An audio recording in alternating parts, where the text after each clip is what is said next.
सारी बात कविता या कवि के रूप में होती है। वैसे मेरे अंदर कुछ बात थी नहीं, मैं कवि नहीं हूँ, अभी भी मैं मानता हूँ कवि नहीं हूँ।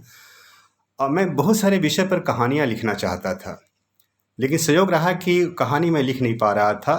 अचानक धीरे धीरे वह सारी बातें कविता की शक्ल में आने लगी, और फिर मैंने अपने को रोका नहीं, वो चीज़ें कविता की तरह आती रही, मैं उन्हें लिखता रहा।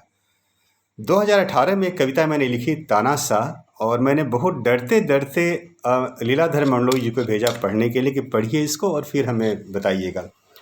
और अचानक करीब 2 महीने बाद मेरे पास मुजफ्फरपुर बिहार से एक फ़ोन आया रमेश नीलोत्पल जी का कि देवेंद्र जी, आपकी एक बहुत अच्छी कविता नया ज्ञानोदय में छपी है। तो मैंने कहा मैंने तो कविता वहाँ भेजी नहीं है। तो कहा नहीं नहीं, तानाशाह करके कविता छपी है, आप ज़रूर पढ़िए। फिर मैंने देखा कि अंक में कविता छपी थी। फिर मैंने मंडलोई से पूछा कि अरे आपको तो मैंने पढ़ने के लिए कविता दी थी और आपने इसको प्रकाशित कर दिया। तो मंडलोई जी ने एक बहुत अच्छी बात कही जो मुझे अभी भी याद है। कहा कि मैं संपादक हूँ, एक अच्छी कविता मेरे पास आई, मैंने उसको छाप दिया, तो आप अब उससे मुक्त हैं, आपकी कविता अच्छी लगी, मैंने छाप दिया। उसके बाद फिर आप कहेंगे कि कविताएं लिखना जारी रहा।